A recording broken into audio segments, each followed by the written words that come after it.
Hey guys, welcome back to J Chats. It's your girl JD, and we are inside of another very interesting conversation, or as I say, chat. Can't wait to get into your world. Don't forget though, before we continue, please click like, subscribe, and share, and also click that bell so you know every time I drop a new video, alright? Thank you so much for the support. J Chats, from interest to insights. Let's jump into it. Enjoy.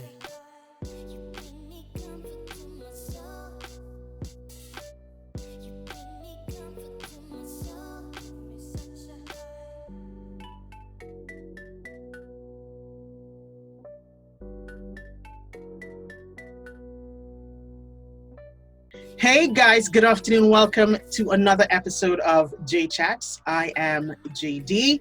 Hey, thank you so much, as always, for letting me in your world, whether we have the discussions about beauty, about marketing, about growth, whatever it may be. We always have that different sort of conversation together as we chat, as I chat with the guests in studio, the virtual studio. You know how it is, thanks to COVID-19. And today, well, just this week, actually, I was thinking about this a lot because unfortunately, we keep hearing about persons passing away, whether it's unfortunately due to COVID-19 or just how life operates.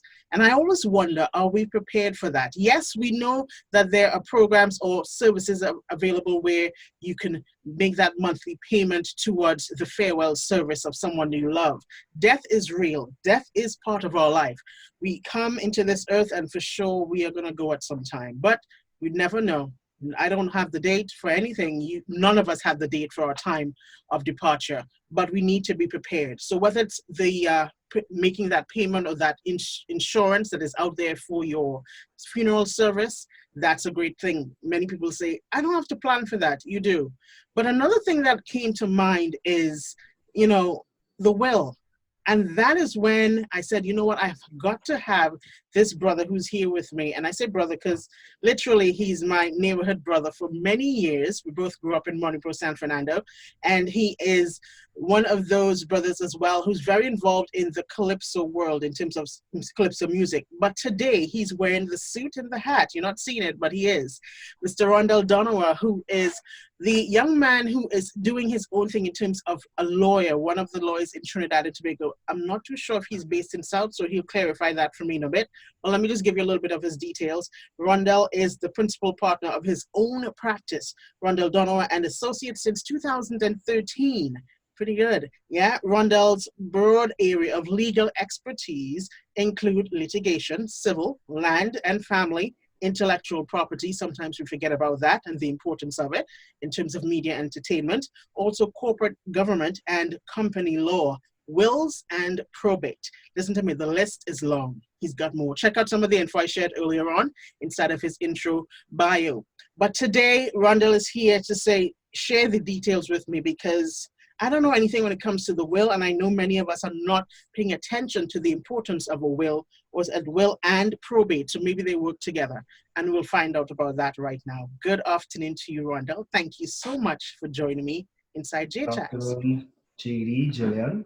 J- Thanks for how are having me. you? Know me either way. You do. I know, right? Yes, yes, yes. So That's how are what you we talk. doing in this COVID I am world? good. I am well. I am well, thanks. It's a different world, isn't it?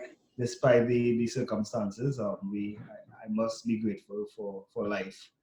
Yeah. Most importantly, And as you yeah. say, life, Rondell, Hmm. let's talk about that. In life, don't you think we don't pay attention to that? Because, when I say that, let's talk about this will.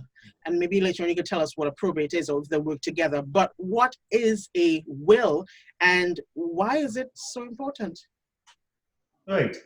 Well, a will is a document that you make Hmm. that would set out uh, who gets what basically when you pass away, meaning who has rights to your estate.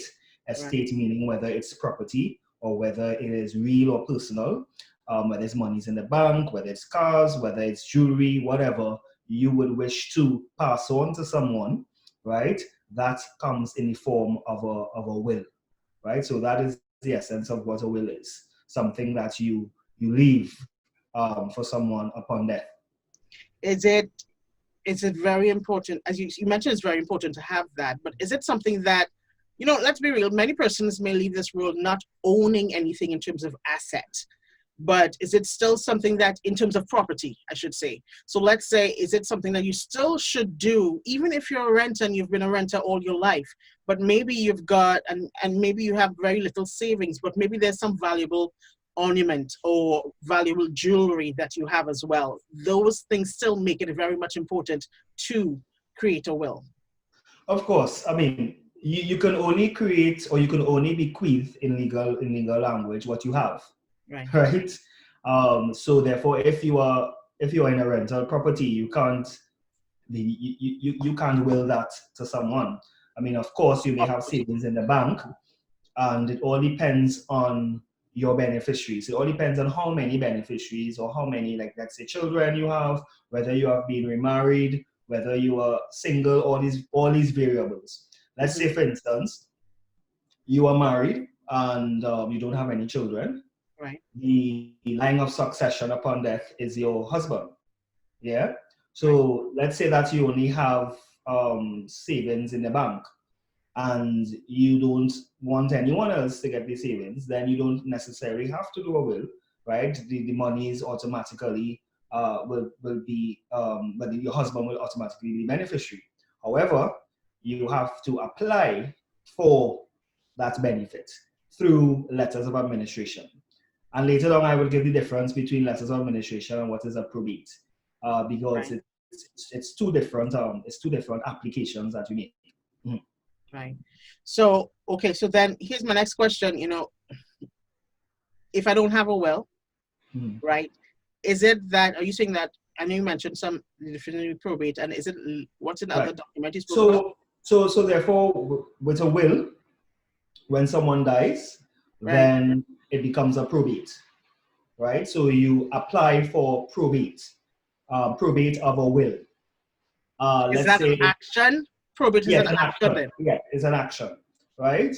Um, and let's say you die without a will, then you still have to make an application, but you make an application for letters of administration. It's just a legal term. But the letters of administration is made in the probate registry. So it's both an action, so it's both a verb and a noun. Right? The probate registry is the entity that will accept applications for whether it is you had a will, or whether it is that you died without a will, meaning that you will have died intestate. So when you have a will, you die testate. When you have a will, you die. When you don't have a will, you die intestate. It's just legal terms. Can you And go ahead? if sorry, No, no, no. if you again, if you die without a will, it's letters of administration, and your surviving next of kin is the one who applies for letters of administration. So let's say, for instance, you're married, you have children, your spouse is the main applicant. So your spouse is the applicant, or your spouse is the next of kin in the succession line that will Really? make that application for letter of administration on your behalf, on behalf of the estate. And of course, when it comes to distribution of the said estate, then let's say it's your husband and you have 4 children, Mm-hmm. then the estate will be split in that your husband will get half, and then the next half of the estate will be split between all 4 children. So what you're saying to me, Rondell, is that decision, let's say you don't have a will, that decision is made by the state? Yes, that decision is there. That decision is made by act, by law, and that is basically universal law. So, or at least law in the English Commonwealth jurisdiction. So that is why it is very important that that it's good to create a will so that you can distribute your estate how you wish to. Because there are so many issues when it comes to not leaving a will, Yep. particularly when you have estranged children. Let's say, for instance, you were married or you were separated, you never divorced, Yes. right? Your your husband or your wife can decide, well, they make an application. Right. So as I was saying, for instance, if again, if you were married or you were separated, your husband could make an application for for letters of administration. However, Of course, there's always a exception, Hmm. and usually that is where the court will advertise, and you have an opportunity to what you call file a caveat. A caveat is where you are contesting the application for letter of administration or probate or will. So Oh, once someone who, so go therefore ahead. someone who feels entitled or who Yes. feels that should have been entitled to the estate can make an application or can make a caveat to defend themselves, or rather to an action to be brought forward to object to whatever the act is.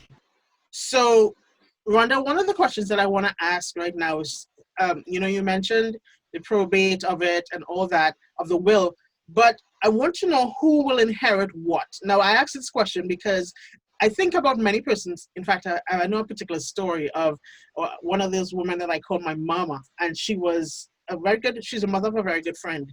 But I remember some years ago, we were all surprised when she got this great inheritance for one of her first husbands that she was never divorced from. So I was like, how does that work? So I'm sure there are many situations like that in your experience in the years of you doing this. Can you speak on that? And I guess this will tie in as to why it is so vital to have a will. Right. So usually in the line of succession, when one is married, right? Of course they make a vow and they're married until death do them part, etc., etc. A lot of times we find that couples they would be separated, Yeah. right? And upon separation there will be no divorce, Hmm. right? So you would now find that throughout or during the separation, right? There would have been inheritance that would have been acquired or assets that would have been acquired, Yes. right? And um, and then upon death, those assets would have to be distributed. So sometimes what happens is that the spouse, upon hearing of the death, would decide to make an application for letters of administration in the absence of a probate, Mm. right? Or the absence of a will, sorry, Right. right? The absence of a will. And therefore, by virtue of the fact that they are the spouse, they are entitled to the estate, right? Or they are entitled to the inheritance of the estate. Now, the spouse can make an application for letters of administration in the court. However, it is important, otherwise it's very important for persons to be very vigilant when persons die, because the court can only advertise an application via the newspaper. So you see sometimes every Thursday or every Tuesday, an advertisement will come out in the newspaper with all the estates which says either letters of administration or probate. This person would have make an application for letters of administration or probate on behalf of the estate of so and so. And Right. then on the bottom, they would say that if you have any objections to this application, you have 20 days to file a caveat, what we call a caveat, right? And this is where whoever has an interest in the estate, let's say, for instance, the deceased children, Right. right? And they can make an application, and therefore this will have to go before the court, right, to determine the distribution of the assets of the estate. So there's various scenarios in which it can occur. There's also a scenario whereby one may have been separated but never divorced, and then they ended up in a common law relationship with someone Right. else, Right. right? And of course, they would have died. Now, one would ask who is entitled to the estate, whether it is the common law spouse or Or whether it is the married. wife or the legally married spouse. And we have what you call the Cohabitational Relationships Act in Trinidad and Tobago, which deals with persons who would have cohabited and who, upon death of their common law spouse, they would now have rights to the estate by making an application to the High Court to be um, to be declared a cohabitant, right? And when you are declared a cohabitant, it means that you now have rights to apply for letters of administration on behalf of the Right. estate of Right. your common law spouse. And of course, it will mean now that the person who makes the application for common law status would obviously be entitled to have, right? And let's say they have children, the children will be entitled to the next half of their estate. So what you're saying, Rondell, is that the possibility is that the common law partner, right? Yes. That deceased John Doe or Yes. Jane Doe has Yes. some sort of allowance in terms of Yes. possibility of getting something, because even though he or she would have separated from their legally married partner. Yes. Even though they would have been separated, Yes. the common law is entitled, but they have to go through a process. And the common law spouse has to show that they have been in the relationship for at least one third of the number of years that they would have been in that relationship. So let's say a minimum of 3 years, right? According to the length of time, right? So they have to prove, and therefore, what will have to happen is that you will have to get, well, usually when I'm doing the applications, you will have to get affidavits of support from persons who have known both applicants, who is the common law spouse, and the deceased. Sorry. And you would have to now put that within your application to present to the court that this person was in fact the common law spouse. And then the court appointed administrator of estates would now, or the administrator general, would now do a field investigation to ensure that whatever is being said on the application or the affidavits of the various persons in support, that it is true and correct. And once they do their field investigation, they would now go to the court, right? And well, they would submit a report of their findings and their recommendations, which the court will now use, right, as a way to determine whether or not they will declare that person as a cohabitant. So, right? Sorry, can I give you another scenario? So, sure. But if you're not finished with that point, you can go ahead before you jump to my scenario. So that person, John Doe, Jane Doe, is not married, but has 4 children, right? What is now the action of distribution of funds for, let's say a will is done, and let's say a will is not done for the children? How does it then work out for the children? Is it similar to that?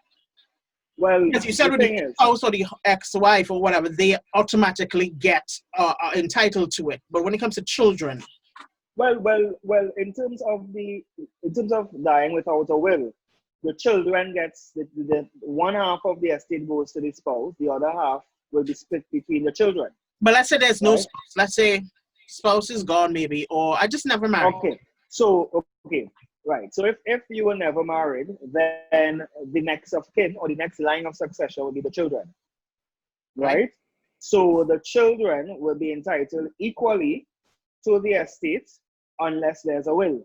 Equally. Now, what I want to do, I want to go through the process of making a will. Right. If I may. So we could bring So we could bring my next question is going to be, then my next question is going to be, when should I make the will? But right. So therefore, right.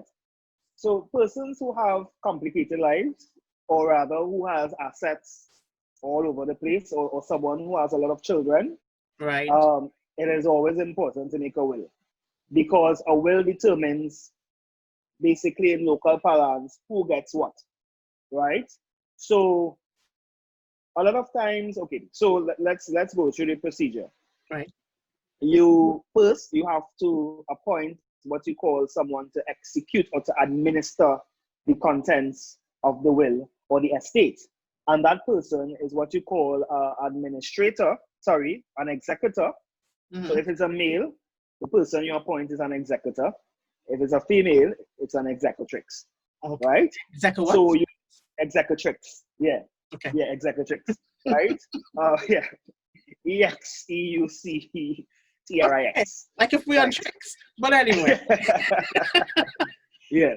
So the person who you are appointed to administer your estate, that is the person who will be making the application on your behalf, right? As someone who would have left a will. Now, people may ask, okay, if that person dies before I die, let's say your executor dies before you die, Right. then it means that your will now become invalid and you would have to create a new will, Okay. right? You would have to update your will to include someone who is alive to be your executor. Because if for instance your executor dies and you never updated the will, then it means that you'll have to go through a longer process, right, in terms of administering the estate, right? But of course, it is possible. Right. So again, as I said, the first step to name your executor, what I usually advise clients is to name two persons, either in an alternative. So it means that if you name one executor, let's say John Doe, and if this executor, that if I survive before my executor, then I nominate Jane Doe Nice. to be the executrix of my estate. So it means that if John Doe dies, your will can now transfer to Jane Doe. Right. Sorry about it. No problem. To administer your estate. After you would have appointed your executor or executrix, now you have to decide who gets what in your estate. So you have to bequeath, devise, and transfer, whether it is your property. If you have a property that you own solely, then you can divide that between your 4 children as joint tenants or your wife and 4 children as joint tenants, right? Of course, if you have a property that is jointly owned between someone, You read my mind. usually let's say Jane Doe and John Doe would have purchased a property. They own the property as joint tenants. Usually in a case like that, when John Doe dies, the property automatically transfers to Jane Doe, right?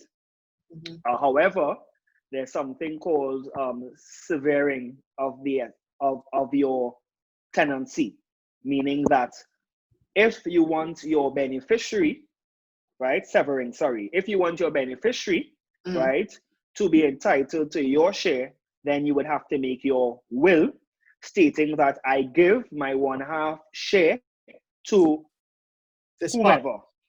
Yeah, right? In the absence of that, then upon your death, your share automatically goes to the other person who is on the property. May I ask a question Now, before you go on to the continuity of yeah. the bill? So here's another situation. Okay, let's say I own this home and I have children. Let's say I have a son or daughter, but I'm married to John Doe.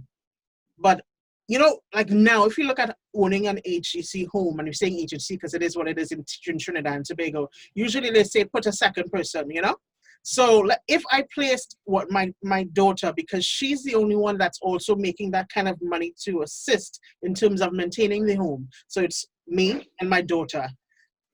What happens, God forbid, if I pass? Is it going to go to her or to my married husband? No, it's going to go to her. Because if it's only yourself and your daughter is on the property. When I mean on the property, I mean their names are owned. Their names on are the property, on the paperwork. on the property, meaning on the deed. Sorry. Yes. Right. So if they own the property jointly, and there's no will, then your daughter gets the estate. All right. Go ahead. Now, let's say, for instance, there are lands that are owned as tenants in common. Now, tenants in common is where you have undivided share and interest in a property. So it means if 5 of us owns this land as tenants in common, it means 5 of us have undivided share. So it means that we all have the same equal shares, but it can't be divided, right? So what happens is that upon death of, let's say, yourself, your share will not go to the surviving 4. Your share will go to your next of kin. Right, I get you. Okay. And then it trickles down.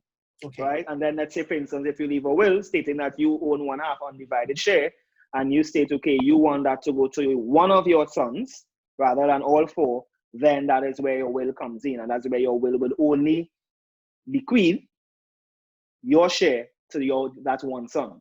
Okay. Now, it's not necessary that when you're doing a will, you have to give everything equally to all your children, because there will be instances where maybe you have 4 children, but 2 children never treat you good, right? It's not necessary that they should be entitled to anything. I mean, maybe you would find a lot of times when persons doing a will, they would give $1 to to whoever, if it's their spouse or if it's their child, You've seen that? just to be inclusive. Yes, and I've done something like that as well, No. where they will give $1 so that there cannot be any challenge, or they cannot say in court that they wouldn't given anything. So it's just a matter of using the legal process to maneuver any sort of contest, right? By not leaving them out of the will, but including your beneficiary or your spouse or your children in the will by giving them something, $1, right? So it happens, or $100, right? 100 might be more doable. Yeah. But I've seen where yes, giving $1 to their spouse. Yeah, and it's funny. And in order for your will to be valid, you have to be of sound mind. So the person making the will has to be, of the testator has to be of sound mind, and also it has to be completed by 2 witnesses. So 2 witnesses has to sign the will, and for it to become valid. If there's only 1 witness signature, then the will is not valid. It's not valid? No, there must be 2 signatures. And let's just say, getting a legal assistant, a person to help me out like you is just not something I'm able to do, but I have pen and paper and I want to say, Jackie gets this, Keisha gets that. Is that valid? No, I always recommend. Pardon? With the same well, the thing is, wills have a particular format. A lot of persons think that, okay, they can make the will and then without having a legal mind attached to it. Right. And sometimes what happens is that even if you have 2 signatures and it may be valid, when it comes to probating the said will, what happens is that the probate registry may find queries in that the will was not constructed in its certain format and stage. Right. So it's important always, to really seek legal expertise and legal advice when making a will, because it becomes complicated when you have complications, or when you have a large family, and when you have assets that you may not think that you have, or that you may will something that you feel you own and you don't own. So there are various circumstances in which that can there can be a little problems. So usually what I will tell persons is that, listen, if you're making a will, before you come to me, I want you to write down everything that you own, right? Everything that you think that you own, and also all bank accounts, all information, jewelry, property, everything, right? So in order for me to determine, okay, what is valid from what is not valid, right. And therefore we put together who gets what, how you're going to distribute, and explain the entire process. So there are complications which you kind of work out and teeth out with your clients. Yes, and that's where the advice comes in terms of the will. This might sound like a strange question, but how do you what do you own, and how do you know you own it? You know what I mean? Because right. Mm-hmm. Go ahead. So I guess you know what I mean. Right. So what I mean, if you own property, you would have a deed, right? What if I have a deed and I'm still paying mortgage? Right. So okay. So if you have a deed and you're still paying a mortgage, as you know, the property is the banks are the owners of the property or the lending facility until you pay off, and then it's released. Yes. However, upon death, whoever is the surviving, let's say for instance, you will your property always on mortgage to your wife. Your wife will now have to take over the process of paying on the estate, right, on the mortgage. And this is why it's always important to have insurance, right? For your home. Attached to, no, but not insurance. You mean life insurance? To your loan, life insurance attached to your loan, right? So that upon death of the main payee or the main loan applicant, right, it means that your insurance kicks in and it pays off the value of the of the home, of the loan. Mm-hmm. And then once it pays off the value of the loan, the bank releases, right? The bank releases the property to your next of kin or whoever you would have nominated in your will to hold the property. And sometimes you find where persons, I mean, I'm dealing with a matter right now where the person who died, apparently the insurance wasn't being paid, and the bank now is seeking foreclosure. And of course, we go into court with that because there's a lot of dishonesty within certain institutions, and it becomes complicated. So this is why it's important as well. I always tell people to mind your business and fix your business, because sometimes you think your business is not fixed, or sometimes you think your business is fixed and it's not fixed. And it's important to update once you acquire assets or once circumstances change. Let's say, for instance, you divorce. Like a lot of times you would find that persons will be divorced. And again, this is real life scenario, which I'm dealing with. You were married, you have your spouse on the life insurance policy. Right. Then you remarry, you divorce that spouse. You never change your life insurance policy. You married someone else. It's not a matter of not changing, it's a matter of the fact that they are slack, I should put, right, in changing it over. So I would have had a situation where my client died, he would have remarried to someone else. When it's time to do the insurance company said, well, the beneficiary already, it already has a beneficiary on the insurance. Upon writing, we realized that it was his ex-wife. So his ex-wife walked away with millions of dollars. And there's nothing that you can't really do because of the fact that the insurance can only pay out what is listed as the beneficiary. Yeah. Right? So once you divorce or once you have a change in circumstances, it's important to change over your insurance policy to ensure that your ex-wife or your ex-husband will walk away to millions, right? After you work hard to build your new family. And these things happen. So I'll talk to someone because I'm glad you just broke everything down here on J-Chats. I feel so special. Yes. Because I got clarity, and I'm sure there are many persons that are getting clarity from this. Yeah. Before you tell us about the process of someone walking into your office, I know you started before telling us what happens with each point. Can you speak to persons like myself? Because, like I said, death can knock on any one of our doors. How should someone like myself, who's a bachelorette, yes, but I've got my home, which is, I haven't completely paid for it, but it's still in, the deed is on my name, etc., etc. What sort of provisions do I need to mind my own business, put in place to make sure that, God forbid, I leave this planet anytime soon, at least what I've worked so hard for here goes to family or those right.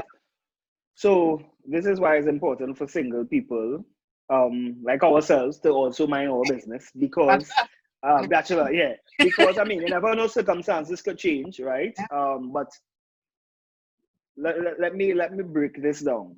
As someone who is unmarried, unwed, you don't have any children, your parents are alive, your next of kin will be your parents.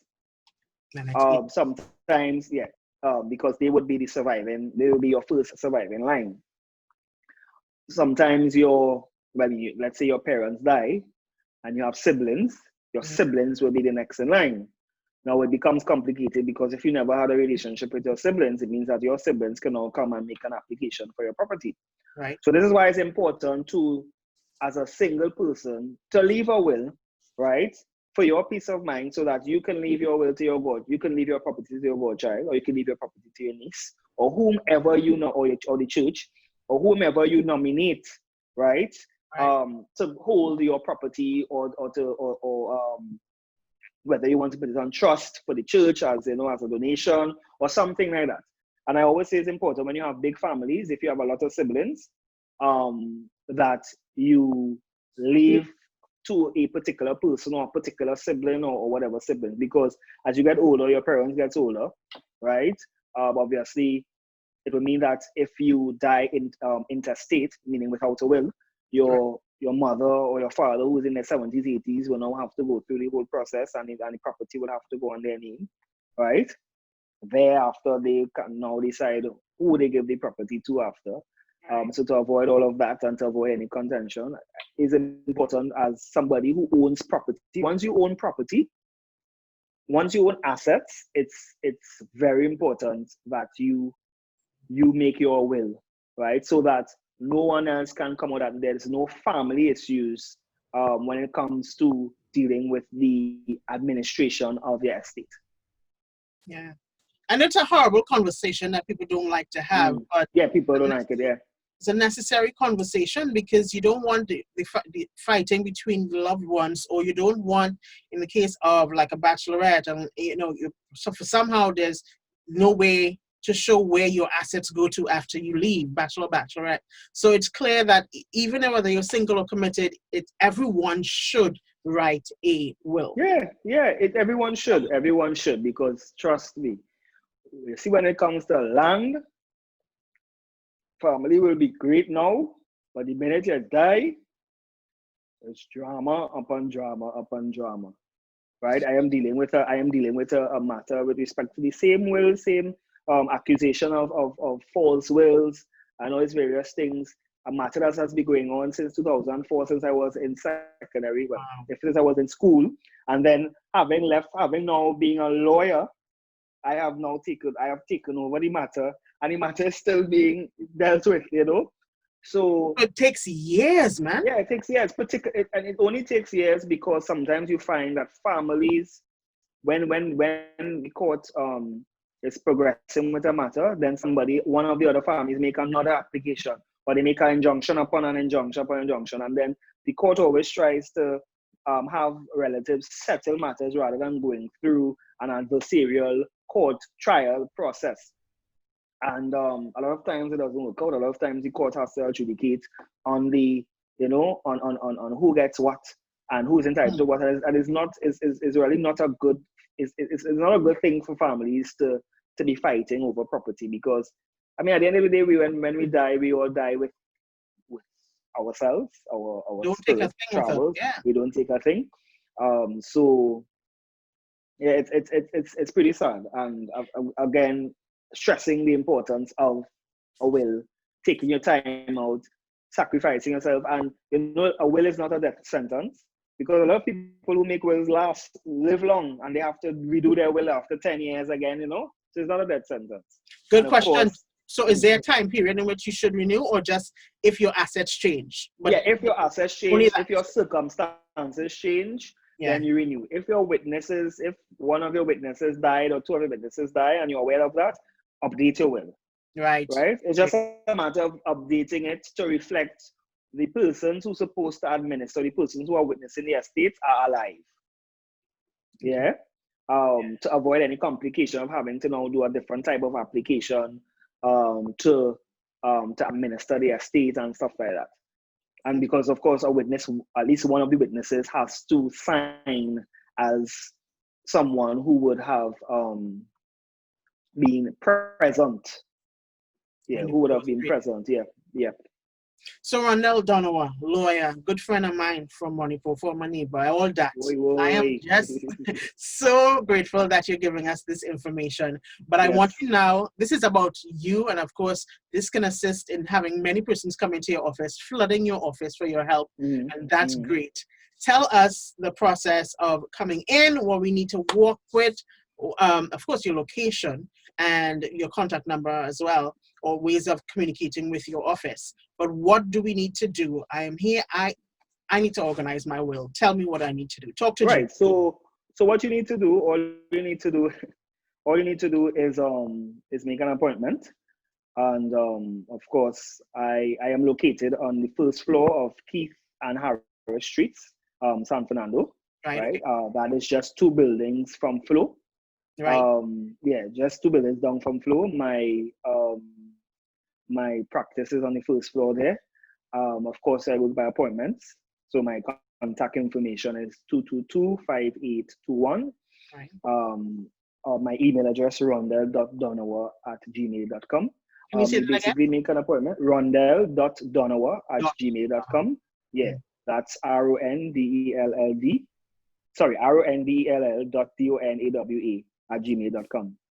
Yeah, and basically make an appointment, and we would basically take it from there, right?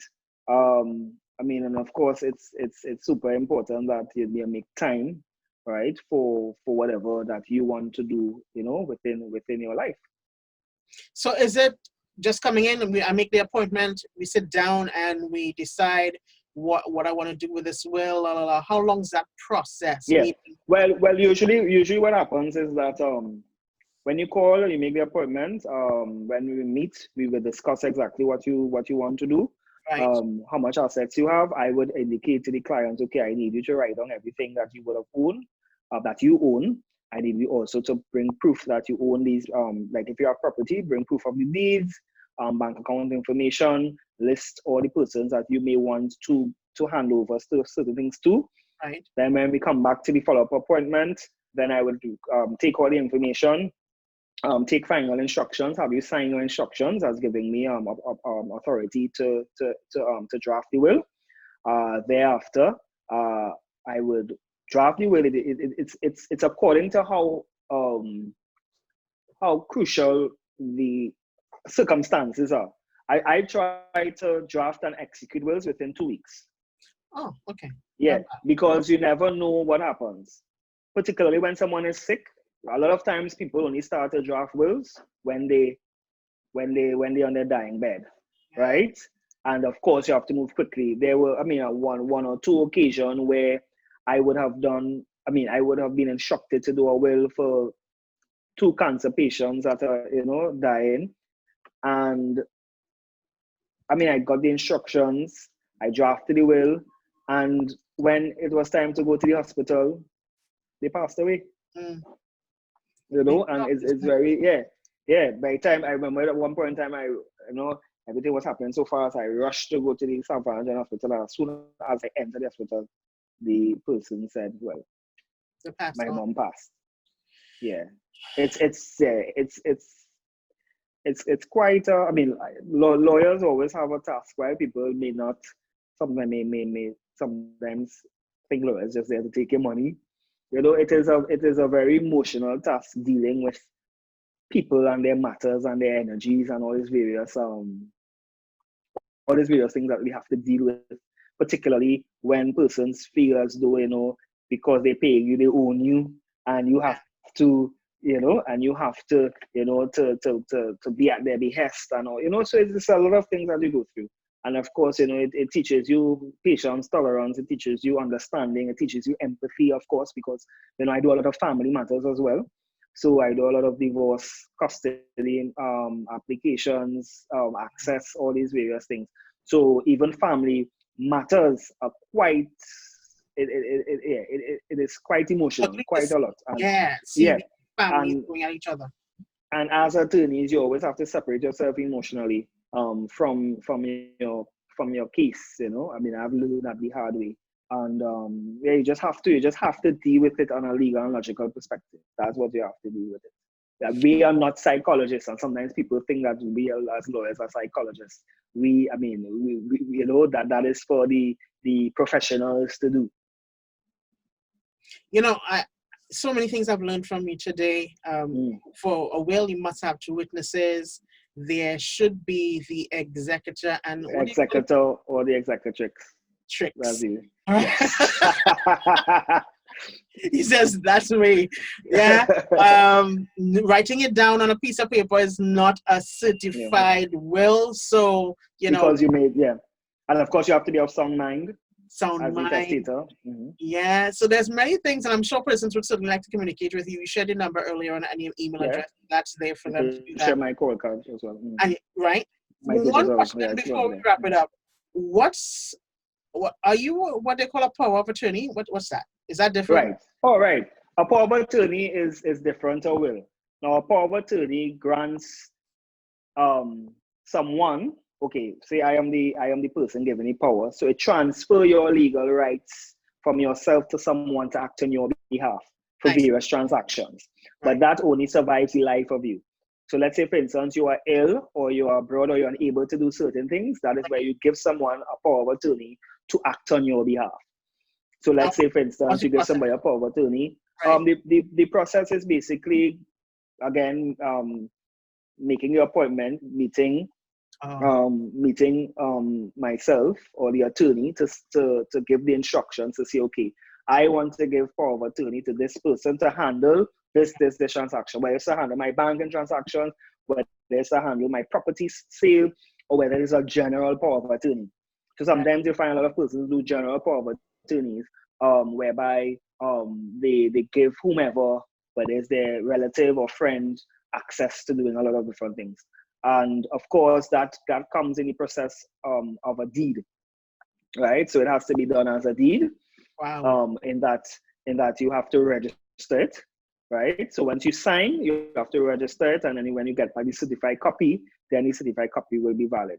Now we have an issue here where it takes long to get back your certified copy, sometimes 6 weeks, and sometimes you find persons need a power of attorney immediately, because most times when you're giving someone power, it's to act immediately because you can't do anything. So that's the only downside of a power of attorney in this jurisdiction, because it does not give you time. Right. It is a downside, but what you're saying is, like the will, that's something we need to work on now in our clear state of mind. Yep. Think about somebody who you want to be. There's a lot to take into there, Rondell. Woo. Yeah, it is. Yeah, it's a lot. It's a lot. So you have to get somebody who's a power of attorney, and that is not just me saying, "Hey, my brother's my power of attorney." It's not like that. It's no, but actually, yeah, you have to actually appoint him. You have to sign the document. You have to register the document. You have to request a certified copy. All these different things. Yeah. So it's not as simple as just saying, "Oh, I give my brother a power of attorney." No, it's not as simple as that. Telling us mind our business today. Mind your business. Mind your business. That's the name of this chat today. Mind your own business. Mind your legal business or other people's business. Yes. Right? Yeah. Yes. This is not something that we just watch on TV and soap operas. This pertains to us. No. It is a very serious matter, in particular in light of the COVID-19 issue. You see that where life is fragile and anything is possible. You can go within a moment's time. And it's important. I mean, I've had 1 or 2 clients who would have done a will during this period, and people who are doing their wills now because they realize the 1 minute you're here, 1 minute you're gone. Yeah. You know, so it's just a matter of, as we say, mind your business. Basically, yeah. I want to thank you so much for your time today, Rondell. I am so happy I contacted you and you said yes. And we pulled off this conversation. We have chatted on many forums, guys. Yeah. We chatted in him wearing the Clipsonian hat. Yes. I felt as though you spoke about 2020 this year when you dropped We So Cold. We So Cold, yeah. Basically. 2020 is a different kind of year. It's a different kind of year. Jeez, it really, it makes you evaluate what is important and what's not important, who is in your corner, who is not in your corner, the losses, the gains, it's been a roller coaster for everyone. I mean, me emotionally, it's been a roller coaster. Yeah. But I'm not perfect, but I always give thanks to God for his mercies and his grace and his favor. That word favor important. Yeah. Because so many people are in the breadline and all these different things. And it's always good to show some sort of compassion for these people. Yeah. And of course, we tend to just take to social media and complain and let's cyberbully and all these different things, and we don't know what people are going through. So it's a lot. I just hope 2020 teaches us a lesson, and hopefully 2021 hopefully will be a better year. I saw someone. Did you see the meme I put up? I think I put it up. Maybe 2022. Huh? I put up a meme. I don't know if I put it up on my WhatsApp, so you would have seen it on Facebook. Someone says 2020. Yes, I put it on my WhatsApp status. 2020 feels. The pre-2020 is not a trailer for 2021. Can you imagine? Yeah, boy, yeah. That's true, eh? Next thing, 2021 was, I can't take it. Before you go, remind us of the services. I mentioned it earlier on, but remind us of some of the services that we can get or systems that we can get from you as one of Yes. those lawyers down in San Fernando. Yes, well, we do family and civil litigation, land and conveyancing. Conveyancing means transfer of properties. We do wills and probates, company and corporate governance, companies registration, immigration, as well as my specialty is in media and entertainment law. Well, apart from the others, but in terms of what I do, a lot of more contract drafting, more negotiations and things like that. I mean, I have a good clientele in terms of a lot of local artists who I do work for. And so it's basically everything. And then we have a criminal. I don't do personally criminal practice, but we have a partner who does criminal practice within the chambers. So we cover a vast array of areas of the law. Of course, it's first floor, corner of Keith and Harris Streets. 2225821. I would put up the call card Yeah, you can give me that too. to you. Yeah. So And you know, and yeah. So I want your email mind your address again. business. Rondell.Donawa@gmail.com. Mind your business. I hear you, Mind Rondell. your business. I'll be calling you sometime soon because once I say Rondell, I need to mind my business. You know what I'm talking about. Yes, yeah, I know what you're talking about. Yes. So MYOB equals will. All right. You give me great Yes. names to put in the caption of this. Yes. I just want to say thank you so much, Rondell, for your time and your info today. Thank you so much.